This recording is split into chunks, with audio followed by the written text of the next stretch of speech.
नमस्कार। खबर फास्ट की बेहद ही खास पेशकश, बड़ा मुद्दा लेकर हाजिर हूं मैं आपके साथ शाहबाज खान। 2024 के लिए विपक्षी दलों ने मिलकर इंडिया नाम से गठबंधन तो पहले ही बना लिया है, अब तैयारी आगे की चल रही है।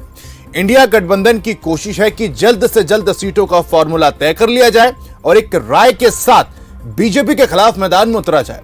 हालांकि देश में लगातार विस्तार करने में लगी आम आदमी पार्टी इंडिया गठबंधन का हिस्सा होने के बावजूद अलग ही राह पर चल रही है। यह खास रिपोर्ट देखिए।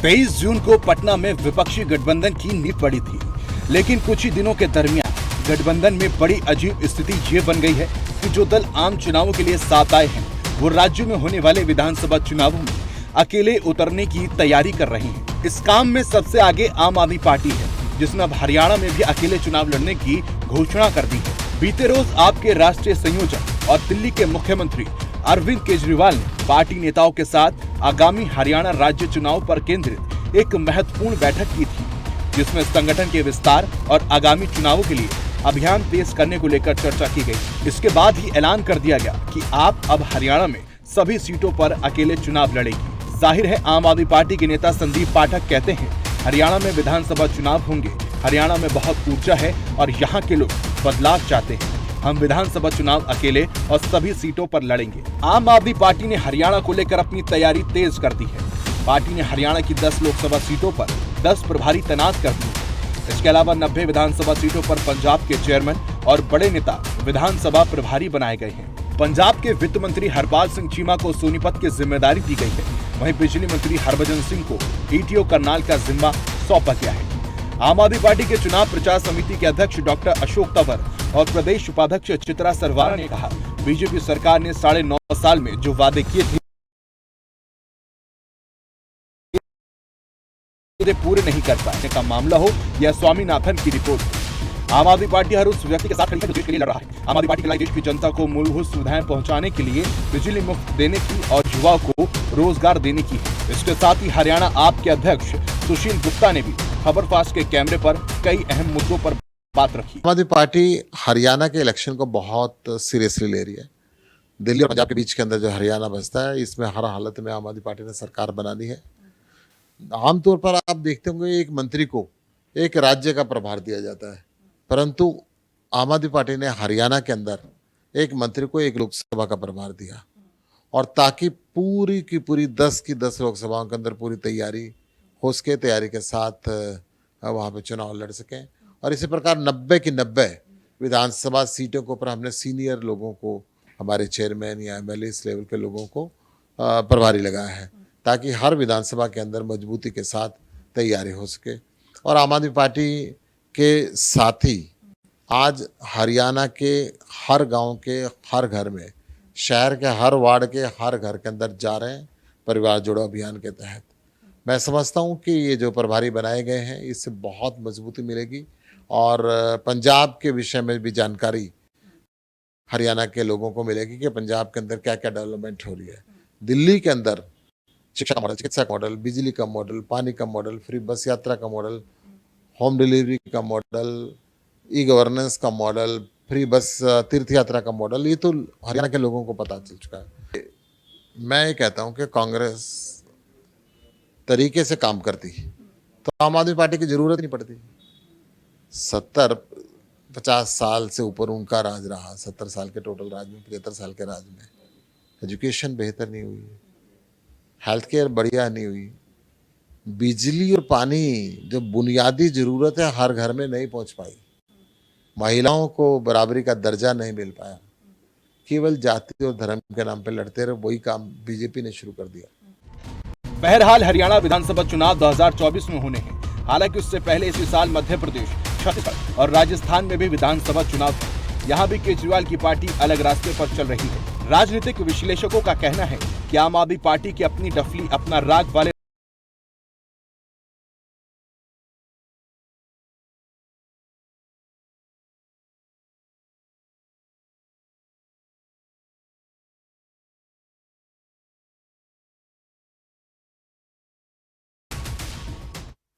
तो अपना डफली अपनी राख 2024 में किसकी बनेगी बात जानने की कोशिश करेंगे। एक पैनल हमारे साथ जुड़ गया है, सभी का तारुफ आपके साथ कराना चाहता हूं। नेहा धवन है प्रवक्ता बीजेपी की, बहुत स्वागत है। डॉक्टर टीना करमवीर है प्रवक्ता कांग्रेस की, नीरज शर्मा है प्रवक्ता आम आदमी पार्टी से, और डॉक्टर शालिनी यादव है राजनीतिक विश्लेषक हैं। आप सभी का बहुत स्वागत है। सबसे पहले आम आदमी से मेरा सवाल है, नीरज जी आपसे। देश में लगातार विस्तार करने में लगी आम आदमी पार्टी इंडिया गठबंधन का हिस्सा होने के बावजूद अलग ही राह पर दिखाई दे रही है। हरियाणा में अकेले लड़ने की तैयारी की जा रही है, क्या ये भारी पड़ने वाली है? शहनवाज जी, मैं पहले हरियाणा के लोगों को और जितने भी प्रदेशवासियों को सभी को राम राम, और मेरी जितनी बहनें हैं उनको भी नमस्कार प्रणाम। तो आपने एक बहुत ही अच्छा क्वेश्चन पूछा कि आम आदमी पार्टी, ये हम संगठन की राजनीति कर रहे हैं। इसके लिए ये नहीं है कि हम जो लोकसभा के लिए है, जो और शीर्ष नेतृत्व है वो डिसाइड करेगा, उसके बाद सीटों को जैसे भी डिवाइड होगा हम उसके ऊपर, लेकिन हम अपने संगठन को मजबूत करने के लिए तत्पर हैं और उसको बाकायदा कर भी रहे हैं। जिसके लिए हर एक संगठन के लिए, किसी भी पार्टी किसी भी दल के लिए आप देखोगे उनके अंदर क्या होता है कि हम अपनी जिम्मेवारियां लगाइए। हमने सीनियर लीडर्स को लेके आए हैं, एक्चुअल उनसे कुछ लर्न करना चाहते हैं, क्योंकि चाहते हैं कि एक्चुअल में हरियाणा के अंदर, जैसे हमने पंजाब के अंदर, दिल्ली के अंदर सरकार को चला रहे हैं, तो हम उन नीतियों को कैसे लोगों तक पहुंचाएं। और जो लोकसभा की बात है, 10 लोकसभा प्रभारी हमारे जितने भी मंत्री हैं वो लगाए गए हैं, जो पंजाब के अंदर ऑलरेडी अच्छी गवर्नेंस को काम कर रहे हैं और वहां की नीतियों को लेकर हम आ रहे हैं। और यहाँ पे हम पब्लिक भी जाएंगे और उनको रिपोर्ट भी सौंपेंगे कि एक्चुअल हमने काम कैसे कर रहे हैं हम लोकसभा के अंदर। और फिर लोकसभा के अंदर आपके माध्यम से क्लियर बता देना चाहता हूं कि अगर गठबंधन के अंदर हमारे शीर्ष नेतृत्व जो डिसाइड करेगा, या जो गठबंधन डिसाइड करेगा कि एक्चुअल में किसको सीटें कहां पे डिवाइड होंगी, तो वो उसी हिसाब से काम किया जाएगा। हम इससे लेना ही नहीं करेंगे। भूपेंद्र हुड्डा क्या कह रहे हैं? सुनिए, भूपेंद्र हुड्डा क्या कह रहे हैं कि भाई आम आदमी पार्टी का तो जनाधार ही नहीं है हरियाणा में, किस हिसाब से सीट शेयरिंग होगी? भूपेंद्र हुड्डा जी को ये बताऊं कि उनके जनाधार कौन सा है, पहले एक बात बताएंगे आप। मैं उस पर क्लियर कमेंट नहीं करना चाहता, लेकिन अगर आप सुनना चाहते हैं अपने चैनल के माध्यम से, उनको सत्ता जो है गोदी में मिली थी। भजन लाल जी को सत्ता जो मिली हुई थी उनको उधर से लेके उनकी गोदी में रख दी गई थी, और सेकंड टाइम सत्ता संभालने के बाद वो सत्ता को ले भी नहीं पाए थे अपने दम पे। 40 सीटों पर रह गए थे। फिर तीसरी बार में आ जाइए, उनके पास 17 सीटें रह गई थी। फिर चौथी बार में आ जाइए, चौथी बार में कितनी 31 सीटें रह गई। उन्होंने कभी अपने दम के अंदर सत्ता नहीं बनाई, और कितने विधायकों की जमात जब हुई वो आपको ही मालूम है, सबको मालूम है। लेकिन सेकंड लार्जेस्ट पार्टी तो है ना कांग्रेस, सेकंड लार्जेस्ट पार्टी तो है ना। वो तो कह रहे भाई आप भी तो मैदान में उतरे थे, आप भी तो मैदान में उतरे थे। वो तो ये कह रहे भाई सुपड़ा साफ हो गया था 2019 में। हम 10 साल के अंदर सेकंड लार्जेस्ट का फर्स्ट लार्जेस्ट पार्टी बनी है, जो 10 साल के अंदर इंडिया के अंदर पहली बार हुआ, जो अलग अलग स्टेट्स के अंदर भी। मैं ये गारंटी देता हूं कि भूपेंद्र सिंह हुड्डा जी जाके वहां पे चुनाव लड़ सकते हैं, गुजरात के अंदर नहीं लड़ सकते। लेकिन ये अरविंद केजरीवाल जी है, एक स्टेट से उठ के दूसरे स्टेट गए और हमने जीता। तीसरे स्टेट के अंदर भी गए, चौथे स्टेट के अंदर भी गए।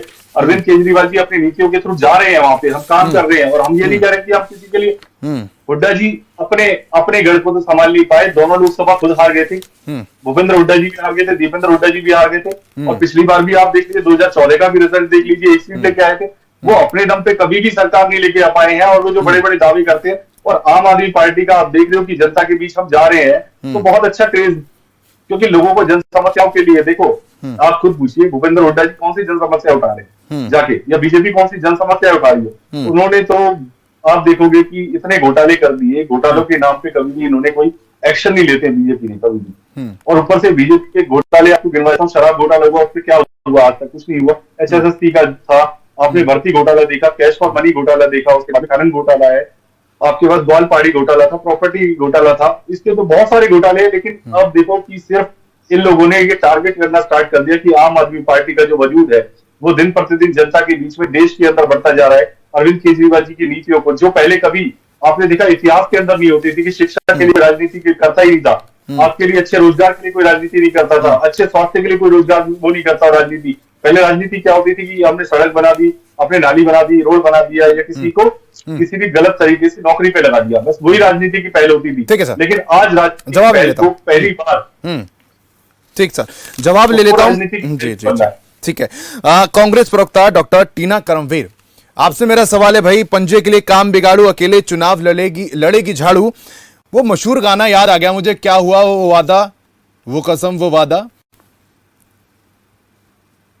देखिए, मैं एक बात बताना चाहती हूँ कि जिस प्रकार पहली बात कि कांग्रेस आ रही है और बीजेपी हरियाणा से जा रही है, हम पूर्ण प्रचंड बहुमत से जीतने जा रहे हैं। क्योंकि आप इसको मैं कहती इतनी आश्वस्त होकर क्यों बोल रही हूँ, क्योंकि देखिए 30+ जो मंत्री हैं वो आज हमारी पार्टी में, इनके पूर्व मंत्री हैं या जो तमाम विधायक हैं, वो सब कांग्रेस पार्टी से जुड़ रहे हैं। और कांग्रेस पार्टी से प्रतिदिन, मैं सिर्फ कुछ दिनों की बात नहीं कर रही हूँ, हर रोज कुछ कोई ना कोई नेता जो है हमारी पार्टी से लगातार जुड़ रहे हैं।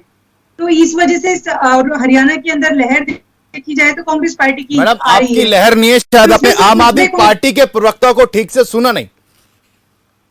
नहीं, मैंने सुना, वो तो कह रहे हैं आपने तो मुद्दे भी नहीं उठाए। पूरी कर लेती हूँ, मैं अपनी बात पूरी कर लेती हूँ। देखिए, अगर इंडिया अलायंस की बात की जाए तो लोकसभा चुनाव के लिए है, वो विधानसभा चुनाव के लिए नहीं। पहली बात ये स्पष्ट हो जाए तो क्योंकि आप देखेंगे कि से तो साफ है ना।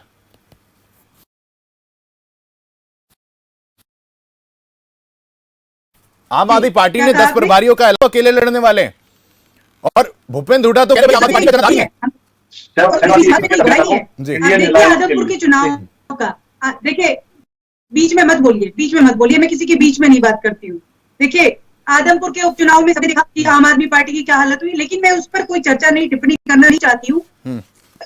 मैं सिर्फ इतना बताना चाहती हूँ, हरियाणा के अंदर बहुत जोर शोर से कांग्रेस आ रही है। इसके पीछे कारण क्या है? देखिए, अभी 9 साल से भारतीय जनता पार्टी रही है वहां पर, क्या उन्होंने विकास के नाम पर एक ईंट भी लगाई? और हम ये कहते हैं कि अगर इन्होंने काम किया होता तो ये इनको मुझे लगता है कि मुख्यमंत्री साहब को इस तरीके से आके जनसंवाद नहीं करना पड़ता, वो भी चुनाव के समय। तो ये साफ दिख रहा है कि कांग्रेस की वापसी इसलिए हो रही है क्योंकि एक दशक पहले हमने सरकार चलाई है। आप अपनी बात पूरी कर लीजिएगा, लेकिन शायद सुशील गुप्ता को आपने सुना, उन्होंने क्या कहा कि भाई कांग्रेस सही से काम करती, आम आदमी पार्टी को आना ही नहीं पड़ता। मैं उस गठबंधन की बात कर रहा हूं। बीजेपी पर तो आप वार पलटवार करेंगे, लेकिन आप एक मंच से दावा करते हैं कि अब हम एकजुट होकर लड़ेंगे, लेकिन दूसरी तरफ ऐसे बयान सामने आते हैं। देखिए, मैंने पहले स्पष्ट कर दिया साहब, मैंने ये पहले स्पष्ट किया कि ये जो चुनाव आइडिया अलायंस हम लोगों का है, ये लोकसभा चुनाव के लिए, विधानसभा चुनाव के लिए नहीं है। तो इस बात में इफ एंड बट है ही नहीं। जब हम चुनाव अपने दम पर लड़ रहे हैं, और क्यों कह रहे हैं हम ये बार बार, क्योंकि हमें जनता ने विश्वास दिया है। हम अपनी तरफ से थोड़ी ना कह रहे हैं, हम भारतीय जनता पार्टी जैसी पॉलिटिक्स नहीं करते। वोटर्स आज ये कह रहे हैं कि कांग्रेस पार्टी वापस आए, क्योंकि एक दशक पहले हमने सरकार चलाई है। और जब हमने सरकार चलाई, जो हमने मैनिफेस्टो में कहा, जो हमने काम के वादे किए, वो वादे निभाए, और वो उन वादों को हमने पूरा करने का काम किया। हम झूठे जुमले नहीं देते। भारतीय जनता पार्टी लगातार झूठ बोलती आ रही है। और कोई, आप सोचिए कि रेवाड़ी में इन्होंने एम्स का वादा कर दिया और 9 साल तक आज तक एक ईंट नहीं लगी है कि कब एम्स जनता को मिलेगा। तो हरियाणा की हालत ऐसी हो गई है कि भारतीय जनता पार्टी पर विश्वास नहीं करती, इनेलो का कोई अस्तित्व नहीं है। जजपा की मैं इस पार्टी का तो जिस तरीके से गठबंधन की बात पूरी तरीके से खत्म हो गई है। और मैंने कहा कि आम आदमी पार्टी का देखा हमने आदमपुर चुनाव में, उपचुनाव में। तो इस समय हरियाणा प्रदेश की अगर बात की जाए तो हरियाणा प्रदेश में सिर्फ एक ही नाम है, वो है Congress party, Congress party, Congress party. और हाँ, मैं कहना चाहती हूँ इंडिया अलायंस के लेकर कि पूरी तरीके से हम इस गठबंधन, जो गठबंधन धर्म है, कांग्रेस पार्टी पूरी तरीके से निभाएगी। हम कभी भी ऐसे बयानों के बीच क्या जगह ले पाएंगे आप? देखिए, हम लोगों की जो शीर्ष नेतृत्व है, वो उस पर कोई नेता अगर इस तरीके से बोल देता है या प्रवक्ता बोल देता है, उससे फर्क नहीं पड़ रहा है। जो हम लोगों की बयानबाजी क्या होती है, मैं बताता हूँ बयानबाजी क्या होती है। वो कहते हैं भाई कांग्रेस कार्यालय में जाओगे ना, किसी भी कुर्सी के पास जाओगे, कुर्सी के चारों पैरों पर कोई ना कोई लटका हुआ है, भाई मैं सीएम बनूंगा, मैं सीएम बनूंगा। तो इसमें बुरा क्या है भाई? राजनीति कर रहे हैं, इसमें बुरा क्या है? आपको बुरा लग रहा है क्या? कोई भी सीएम बनना चाहेगा, मैं भी बनना चाहूंगा। और इसी राजनीति की वजह से संगठन का गठन नहीं हो पाया क्या? गोगी तो यही कह रहे हैं। नहीं, ऐसा नहीं है। चुपता हुआ सवाल है, लेकिन हमेशा पूछा जाएगा। टीना कर्मवीर, संगठन बनने जा रहा है, एक हफ्ते के अंदर अंदर लिस्ट आ जाएगी। संगठन की चिंता किसी को करने की जरूरत नहीं है, संगठन बनने जा रहा है। भाई आपकी पार्टी के कार्यकर्ता इस संगठन को लेकर चिंता जता रहे हैं, किरण चौधरी जता रही हैं, रणदीप सुरजेवाला जता रहे हैं। बिल्कुल, मैं सबका स्वीकार करती हूँ, लेकिन मैं सबसे पहले ये बता दूं कि वोटर्स ये निर्धारित करता है, ये देखता है कि हमने वोट किसको देना है। हमने कांग्रेस पार्टी को देना है या फिर एक झूठी मक्कार पार्टी जो कि लगातार जुमलेबाज सरकार, उसको हमने वोट देना है। तो वोटर्स ने निर्धारित कर लिया कि वोट कांग्रेस को जाएगा। इस बार कमल की फूल जो उनकी भूल थी, वो कमल फूल मुरझा गया है, तो अब वो कमल को नहीं, वो हाथ के पंजे को ही वोट देने जा रही है। ठीक है, नेहा धवन जी, हरियाणा में जोर शोर से कांग्रेस आ रही है, कांग्रेस प्रवक्ता कह रहे हैं भाई आपने तो कोई काम ही नहीं करा। इसी बात से ही दिन और हमारा काम कि कांग्रेस की प्रवक्ता की ज़बान पर केवल और केवल भाजपा है, उन केवल और केवल भाजपा ही दिख रही है अपने चारों तरफ। मेरे जबान पे भाजपा नहीं है, मैं देश का प्रधानमंत्री नहीं हूँ कि 44 बार कांग्रेस का नाम लूं, 44 बार कांग्रेस का नाम लूं। नहीं, मैं अपनी पार्टी का अपना पक्ष रखा है मैंने, मेरा नाम मत लीजिए। कांग्रेस के हर कार्यकर्ता के दिमाग में केवल और केवल भाजपा ही है, आम आदमी पार्टी तो है ही नहीं। इससे साफ सिद्ध होता है कि आम आदमी पार्टी तो सपने संजोए, ये अच्छी बात है उनके लिए, क्योंकि वो भी एक लोकतांत्रिक देश में ये सपना संजो सकते हैं कि उन्हें चुनाव लड़ने का अधिकार है। और आदमपुर के उपचुनाव में उनका एक ट्रायल तो छोटा सा हो ही गया है कि आदमपुर उपचुनाव में उनके कैंडिडेट को कितने वोट मिले थे। जितने झूठ और जितने जुमले और जितनी एडवर्टीजमेंट कंपनी चलाकर इन्होंने पंजाब और दिल्ली में सरकारें बनाई, वो फॉर्मूला आज हरियाणा में चलने वाला नहीं है। हरियाणा की जनता आपसे ज्यादा एडवर्टाइजमेंट भी कोई करता है, आपसे ज्यादा एडवर्टाइजमेंट कोई करता है। अरे 80% पैसा जो है एडवर्टाइजमेंट पे खर्च कर दिया आपने। जी नहीं कर रही हूँ, लेकिन आप झूठी पार्टी की प्रवक्ता है, आप मत बोलिए ये बात। कहने दीजिए ना, आपने अपनी बात का सही जवाब दिया चैनल पे, जो पूछा गया था झूठ बोलेंगे। 80% जो है बेटी बचाओ मैं आऊंगा होर्डिंग लगा दिए हैं, मुझे आपकी बात तो मैं बाद में करूंगी, कांग्रेस की बात तो मैं बाद में करूंगी, पहले आम आदमी को जवाब देने दीजिए। आम आदमी पार्टी में सबसे पहले तो ये इनसे पूछ लीजिए कि हरियाणा की जनता इतनी समझदार है, उनसे ये पूछिए कि आम व्यक्ति इनकी पार्टी में है कौन। जितने बड़े नेता हैं आम आदमी कर इनके कैंडिडेट बने, लेकिन उनकी आज प्रॉपर्टी जो है दिल्ली में और पंजाब में वाह निकल रही है। आप आम आदमी कहाँ से हुए? आपको मैं आपको ये सारी बातें क्लियर कर देता हूँ मैं आपके माननीय मेरी बात पूरी होगी, आप इकट्ठा जवाब दीजिएगा। आप इकट्ठा जवाब दीजिएगा। आप उठा के देख लीजिए, 3 टाइम्स इनकम बढ़ चुकी है। आज वो 40 करोड़ के मालिक हो गए। कहाँ से हो गए 40 करोड़ के मालिक? 2014 से लेकर 2019 को कहना पड़ा। और खुद अपना वीडियो बनाकर मोदी जी की इनकम देख लीजिए, वीडियो बनाकर सोशल माननीय गर्दन जी की इनकम देख लीजिए। आप वहाँ पे कितनी प्रॉपर्टी उन्होंने अर्न कर ली है। अच्छा, अगर उनकी प्रॉपर्टी है तो आम आदमी एक मिनट नेहर जी, अगर उनकी प्रॉपर्टी है तो आम आदमी पार्टी को भी लाइसेंस मिल जाता है क्या?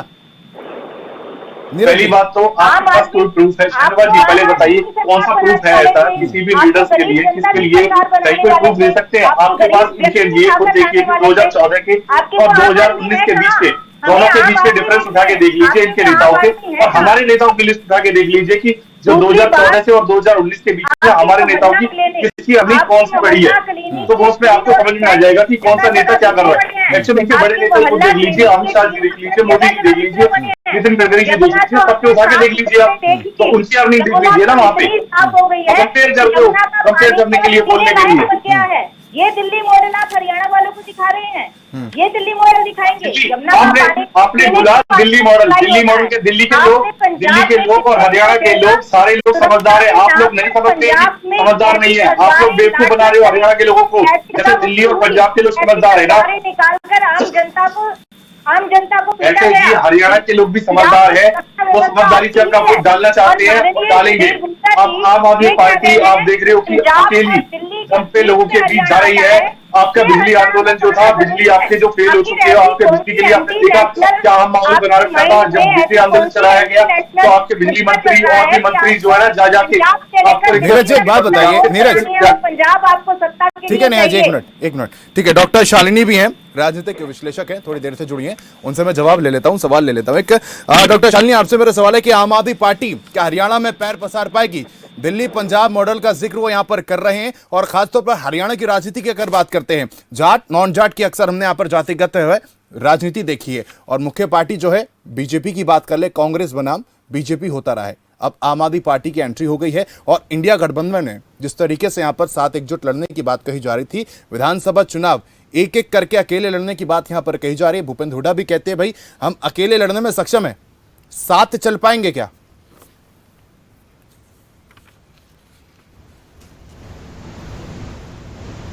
शालिनी अनम्यूट कर दीजिए, शायद आपकी आवाज नहीं आ रही है।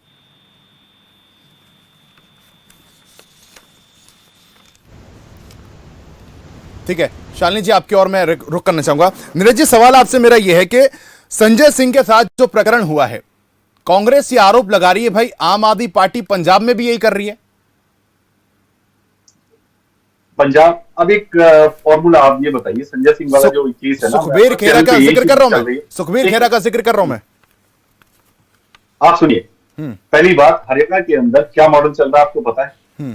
जो शराब के लिए प्राइवेटाइजेशन हरियाणा के अंदर चल रहा है, कर्नाटक के अंदर जिनकी सरकार अभी गई है बीजेपी के अंदर, वहां पे भी आप वहां के टैक्सेस उठा के देख लीजिए, जो उन्होंने मॉडल जो बता रहे हैं वो मॉडल वहां पे भी चल रहा है इनका। तो दिल्ली के अंदर आप सिर्फ एक ही सरकार को, अरविंद केजरीवाल जी को काम न करने देने के लिए आप किसी को अंदर डाल रहे हैं। और आपने कल की स्टेटमेंट सुनी थी सुप्रीम कोर्ट की, सुप्रीम कोर्ट ने क्या बोला कि आपके पास मनीष सिसोदिया जी के लिए कोई भी एविडेंस है तो प्रूफ कीजिए, लेकिन अभी तक ईडी आपको पता है 6 महीने के अंदर कोई प्रूफ नहीं पेश कर पाई है। मैं ये जिक्र नहीं कर रहा कि क्या कार्रवाई चलिए, मामला कोर्ट में है, वो कोर्ट देखेगा, लेकिन कांग्रेस ये आरोप लगा रही है कि भाई जो आप कह रहे हैं कि संजय सिंह को लेकर दुरुपयोग यहां पर किया जा रहा है ईडी का, आम आदमी पार्टी भी तो पंजाब में वही कर रही है, कांग्रेस ने आरोप लगाया। कांग्रेस ने क्या आरोप लगाया? अगर देखो किसी के लिए भी, हम अगर किसी भी ये बताइए कि अगर किसी ने गलत काम किया है तो आपके पास अगर सबूतों के साथ कभी भी अरेस्ट वारंट जब लेके जाते हो, आपके पास सबूत हो, एविडेंस होने चाहिए। लेकिन यहाँ पे भाई वो तो कह रहे सुबह 6 बजे उठा लिया था, वो तो कह रहे थे सुबह 6 बजे उठा लिया था, कांग्रेस प्रवक्ता कुछ कहना चाह रहे हैं जी। नहीं, अगर आपके पास एविडेंस है तो आप किसी के साथ कोई गलत काम है, अगर हम भी बोलते हैं अगर आपके पास एविडेंस है प्रूफ करो ना, उसके लिए कोई प्रूफ नहीं होगा तो उसके बाद में आप कैसे? और संजय सिंह के लिए आप ये बताइए कि पहले ईडी के लिए आप ये खुद बताइए, ईडी ने पहले माफी मांगी खुद, ईडी के अंदर वो बोलते थे कि संजय सिंह का नाम काट के हमारे गलती से लिख दिया गया, और फिर आपके पास 3 महीने बाद जब आपको नहीं 4 बार नाम लिखा था, 4 बार नाम लिखा था, जिसमें से 1 बार गलती हुई थी, ईडी की तरफ से बयान आया था, 3 बार सही था वो। लेकिन 3 बार सही के लिए आपने उसी टाइम अगर एक्शन लेना था तो उसी टाइम क्यों नहीं एक्शन ले लिया आपने? आप ये बताइए ना, अगर होता आपके पास एविडेंस थे तो 4 या 5 महीने बाद आपको एविडेंस के साथ में भी आना चाहिए था। आज भी एविडेंस प्रूफ नहीं कर पाए। टीना कुछ कहना चाह रही है, कोर्ट के अंदर जाते हैं, टीना कुछ कहना चाह रही है, लेकिन मैं इसमें ये भी जोड़ना चाहूंगा, बीजेपी कह रही है कि अगर आपके पास एविडेंस है, आपका दामन पाक साहब है, तो आप भी कोर्ट जाइए। आप इसका जवाब दीजिएगा। टीना कुछ कहना चाह रही है, जल्दी से टीना। देखिए, अगर हरियाणा प्रदेश की बात की जाए तो यहाँ पर भी भारतीय जनता पार्टी के मंत्रियों के ऊपर एलिगेशन लग रहे हैं। अमृत घोटाला में 428 करोड़ का बहुत महान बड़े बड़े घोटाले किए हैं। कुलदीप बिश्नोई पे 200 करोड़ का ईडी का पहले जांच होती है, लेकिन अचानक से वो बीजेपी ज्वाइन कर लेते हैं। इन्होंने सर्फ से धो दिया, नमो सर्फ से धो दिया, इससे पहले उनके ऊपर ईडी जो है, ईडी जो है विपक्ष के लिए है, विपक्ष के लिए है। भूपेंद्र सिंह हुड्डा जी भी खुद बेल पर हैं। आप क्या बात कर रही हैं? अरे बेल पे तो आप क्या कर रही थी 9 साल तक? 9 साल तक क्या पकौड़े तल रही थी? क्या कर रही थी 9 साल तक? डाल देना चाहिए था जेल में। देखिए, इतनी बेशरम झूठी पार्टी है भारतीय जनता पार्टी। और हमारे आप बता दीजिए, अब पीएम ने क्या कहा था कि 1 महीने के अंदर जो भी भ्रष्टाचारी है जेल में डालेंगे। विपक्षी वो नेताओं कहा है स्टेटमेंट, कौन कौन से जेल में डाल दिया आपने? अपने नेताओं को क्यों, जो उनकी पार्टी में चला जाता है वहां पे साफ दूध धुल जाता है, वॉशिंग मशीन तो डाल ही रहना नीरज जी, दिल्ली में तो डाल ही रहना नीरज जी, दिल्ली में तो डाल ही रहना, एक के बाद एक केजरीवाल की वॉल गिर रही है। हरियाणा में क्या ठीक है, दिल्ली में जो वॉल गिर रही है ना, वो आपके पास प्रूफ सबूतों के साथ में नहीं है। वो आप जो गेम खेल रहे हो जनता सब जान रही है, एक्चुअल में आपके पास एविडेंस कुछ है नहीं। सुप्रीम कोर्ट को कहना पड़ रहा है कि आप प्रूफ लेके आइए। ठीक है, हम तो कह रहे हैं कि आपके पास प्रूफ है तो डालिए ना, हम तो मना नहीं कर रहे, प्रूफ है नहीं आपके पास है। चले ठीक है। देखिए, दिल्ली पर चर्चा नहीं है, बात हरियाणा पर है, बात हरियाणा पर, दिल्ली पर चर्चा नहीं। ठीक है, डॉक्टर शालिनी जी, ठीक है टीना जी, आऊंगा मैं आपके पास। डॉक्टर शालिनी, आप अपनी बात रखिए। जी शाहबाज जी, देखिए जो पूरा प्रकरण है ये काफी एक्सपेक्टेड सा है कि लोकसभा और विधानसभा चुनावों को लेके गहमा गहमी शुरू हो गई है। कल परसों हमने देखा वीरेंद्र सिंह जी बीजेपी को थ्रेटन कर रहे हैं कि अगर दुष्यंत चौटाला के ऊपर एक्शन नहीं लिया गया, जेजेपी और बीजेपी अलग अलग चुनाव नहीं लड़ेंगी, तो वो कांग्रेस का रुख भी कर सकते हैं। एक तरीके का सॉफ्ट इंडिकेशन दिया गया है। ठीक इसी प्रकार देखिए, आम आदमी पार्टी की जहां तक बात है, तो आम आदमी पार्टी 2014 के इलेक्शन से हरियाणा को लेके काफी गंभीर रही है। ये एक आप कह लीजिए कि उनका इतना एक्सेप्टेंस लेवल या कांग्रेस की जो अपनी पुरानी पकड़ है, क्योंकि हरियाणा की जो राजनीति है वो बहुत टिपिकल राजनीति है, उसमें लोगों के खेमे बने हुए हैं। लोग वोटर को उसके जो एक सेंस ऑफ लॉयल्टी है किसी भी पार्टी की तरफ, उससे दूर करना बहुत मुश्किल है। तो आम आदमी पार्टी एक नई पार्टी है और जिस तरीके से उन्होंने एंट्री करने की कोशिश की हरियाणा में भी, लेकिन आज तक मेरा ये मानना है कि वो उस तरीके से अपनी जमीन नहीं बना पाई जिस तरीके से वो बनाना चाह रही थी। और जो दिल्ली के इतने पास होते हुए भी, जबकि हरियाणा के इतने लोगों ने जन आंदोलन में हिस्सा लिया और दिल्ली की सरकार बनाने में उनका बहुत बड़ा हाथ था, लेकिन वो चीज वो हरियाणा में वापस रेप्लिकेट नहीं कर पाई। कहीं पे इसका एक बहुत बड़ा कारण ये भी था कि आम आदमी पार्टी के खुद के संगठनात्मक उथल पुथल जो चलती रही उसमें, पहली एक ये चीज थी। दूसरी चीज थी जो गढ़ हैं इनके, हरियाणा की राजनीति मैंने जैसे कहा बहुत टिपिकल और गढ़ों के हिसाब से होती है। उन गढ़ों में ये लोग, केजरीवाल का तो घरेलू गढ़ है ना, ये केजरीवाल का तो घरेलू गढ़ है, लेकिन 2019 में वो प्रचार करने के लिए आए भी नहीं थे। हालांकि अभी जो चुनाव हुए तो उसमें वो जरूर आए थे। जी देखिए, गढ़ से मेरा मतलब ये नहीं है कि कौन कहां से बिलोंग करता है। गढ़ ये है कि ट्रेडिशनली किसकी वोटर बेस कहाँ है। हरियाणा की राजनीति बहुत टिपिकल, जैसे कि काफी हिंदुस्तान की राजनीति है, डायनेस्टिक पॉलिटिक्स रही है कि परिवारवाद पे ही चली है। तो परिवारवाद अपने आप में कुछ पुराने लीडर्स जो है, आपने कांग्रेस में भी देखा कि यही प्रॉब्लम थी कि पुराने लीडर्स नए लीडर्स को जगह देने के लिए तैयार नहीं है। उसके बावजूद उनकी पकड़ राजनीतिक पार्टियों के ऊपर बहुत मजबूत है।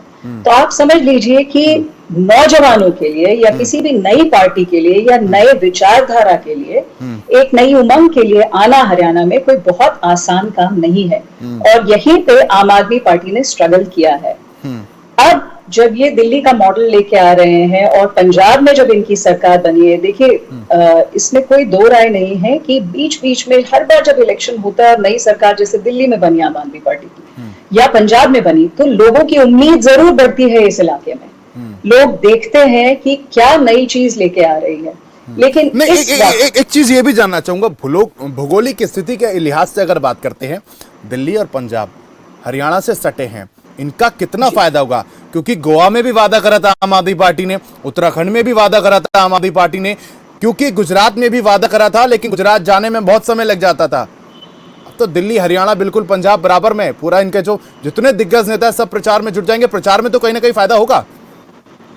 देखिए, पहली चीज ये है शाहबाज जी की राजनीति में इलेक्शंस जो है वो हार जीत के लिए नहीं लड़े जाते हैं, रेलेवेंट रहने के लिए लड़े जाते हैं। इसीलिए हर इलेक्शन, चाहे वो जीते चाहे हारे, वो लड़ा जाता है। और खास करके नई पॉलिटिकल पार्टीज के लिए ये बहुत जरूरी है, क्योंकि हर इलेक्शन आपको आपकी जमीन बड़ी होती हुई या कम होती हुई नजर दिखाता है, पहली चीज। दूसरी चीज, दिल्ली का इलेक्शन, पंजाब का इलेक्शन और हरियाणा का इलेक्शन, ये तीन अलग अलग चीजें। दिल्ली प्राइमरीली एक अर्बन क्वाजी स्टेट है। उसकी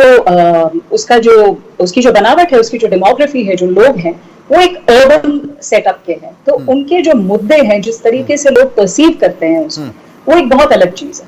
पंजाब की जहां तक आप बात करते हैं, तो पंजाब में किसान आंदोलन के बाद ये एक बहुत बड़ी चीज हुई थी कि देखिए भाजपा की तो जमीन वहां है नहीं और कांग्रेस से भी लोग विमुख होने लगे थे।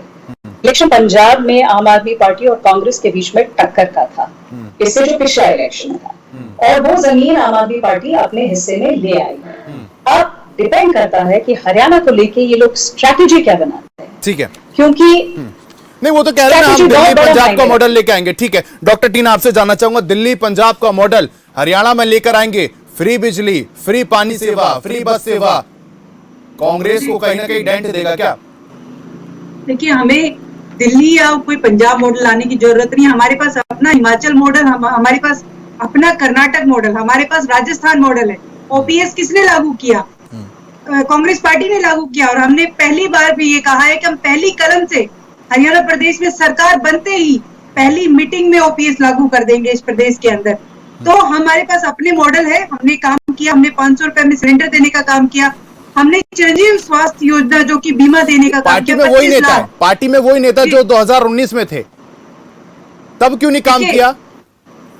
जी देखिए ऐसा नहीं है, अब हम तो अपनी गलतियां स्वीकार करते हैं। एक कांग्रेस एक ऐसी पार्टी है जिसके नेता अपनी गलतियों को स्वीकार करते हैं। यहाँ तो 15 लाख 2 करोड़ नौकरियां देने पर सीधा सीधा देश के प्रधानमंत्री झूठ बोल के निकल जाते हैं। गृह मंत्री आके कहते हैं कि जुमला था जी। तो ये साफ दिख रहा है कि हमारी पार्टी कभी झूठ नहीं बोलती, कभी जनता को वोटर्स को गुमराने का काम नहीं करती। यहाँ रिजर्वेशन बिल भी दिया होगा, रिजर्वेशन बिल भी दिया होगा 2005 में लगातार झूठ जुमला, इससे लोग इरिटेट हो गए, थक गए। हमारे लेकर तो कल की बजाय आज चुनाव करवा लीजिए, हम जीत की हो रहे हैं और हम तैयार है। नेहा जी 10 सेकंड दूंगा, नीरज जी 10 सेकंड, माफ कीजिएगा वक्त की कमी है। नेहा जी जल्दी से अपनी बात कंप्लीट करें। जी हमने अपना हरियाणा मॉडल बनाया, हमने किसी का नीरज आपके पास नहीं किया, हमने हरियाणा मॉडल बनाया और हरियाणा मॉडल अन्य देश के प्रदेश भी फॉलो करके आए हैं। जनता देख रही है, जनता आज भी भारतीय जनता पार्टी के साथ खड़ी है क्योंकि हम उन्हें घर पर बैठकर सॉल्यूशन दे रहे हैं। ठीक है नीरज जी जल्दी से अपनी बात रखिए। घर पर ही बैठा देगी अब की बार जनता आपको। पहली बात तो मैं कांग्रेस को क्लियर कर देना चाहता हूँ कि ये हुड्डा कांग्रेस है या कांग्रेस पार्टी है। हमने सरकार बना रहे, मध्य प्रदेश में बना रहे, छत्तीसगढ़ में बना रहे, राजस्थान में बना रहे। तो उनके मैनिफेस्टो में लड़े थे। हुड्डा साहब ने 4 बार अपने नेतृत्व में चुनाव लड़े और 4 बार में से कोई भी उनकी जो पॉलिसी थी, अगर वो मुख्यमंत्री थे तो अपनी पॉलिसी के अंदर चुनाव लड़ते और जनता के बीच में जाते, लेकिन हर बार नकार दिए गए हैं। लोकसभा के लिए आपको क्लियर बोल दिया गया कि लोकसभा के लिए अगर जो डिसाइड करेगा, और बीजेपी का आप देख रहे हो कि अगर इनके अंदर की पॉलिसीज के अंदर दम होता है। एक बात बताइए नीरज जी, एक बात बताइए, ये क्या मजबूरी है आम आदमी पार्टी की? भैया हुड्डा साहब सीधे तौर पर कह रहे हैं इनका तो जनाधार ही नहीं है, ये अलायंस के मजबूरी हो गया। हुड्डा साहब तो कमेटी के मेंबर ही नहीं है ना, तो हुड्डा साहब कहां से डिसाइड कर रहे हैं? आप अपने आप को ऑथराइज कर लीजिए ना। हुड्डा साहब को बोलिए कि आप अपने शीर्ष नेताओं को जाके बोलिए जी मेरे को इसके अंदर कंटेंट के अंदर डालिए, जो इंडिया का गठबंधन है उसके अंदर मेरे को भी लेके आइए ताकि मैं अपनी बात रख सकूं। तो फिर हुड्डा साहब तो कहीं रहे नहीं ना, हुड्डा साहब के पास ऑथराइजेशन कुछ है नहीं और उस कमेटी का मेंबर भी नहीं है। और अपने लोकसभा के लिए कह रहे हैं कि लोकसभा के लिए इंडिया को डिसाइड करने दो, और जो विधानसभा है उसके लिए जो है आपके नीचे का नेतृत्व है वो डिसाइड करेगा। जैसे हम अपनी पार्टी के लिए क्लियर करें कि हम विधानसभा जो है अपने नेतृत्व के अंदर लड़ेंगे, और अगर हुड्डा साहब चाहते हैं क्लियर बोल दीजिए, लेकिन हुड्डा साहब मैं क्विक रिस्पॉन्स चाहूंगा टीना से। ठीक है टीना, क्विक रिस्पॉन्स। देखिए स्पष्ट तौर पर कह रहे हैं हम अपने दम पर हम सक्षम है। हरियाणा के अंदर विधानसभा चुनाव में हम जीतने जा रहे हैं। हमें आम आदमी पार्टी पर कोई बयानबाजी टिप्पणी नहीं करनी है, क्योंकि क्योंकि मैंने जैसे पहले कहा इनका कोई जनाधार आम आदमी पार्टी का हरियाणा के अंदर नहीं है। आप दिल्ली में सरकार है, आपकी पंजाब में अच्छी बात है, लेकिन ये तय करने वाली मैं भी कोई नहीं होती हूँ। करने वाली भूपेंद्र सिंह हुड्डा जी थे, बहुत बड़े नेता थे, आपके कैप्टन साहब भी अपने वहां पंजाब के अंदर बहुत बड़े नेता थे। ऐसा नहीं है, उनका बयान बहुत बड़े आपके हुड्डा जी साहब थे, बहुत बड़े लीडर रहे वहाँ पे। तो हमने अपनी नीतियों से चुनाव आपको साइकिल वाले आया, मेडिकल आप देखोगे अलग अलग लोगों ने। ठीक है 10 सेकंड नेहा जी। ठीक है सर, ठीक है सर, ठीक है मैम। नेहा जी 10 सेकंड जल्दी से।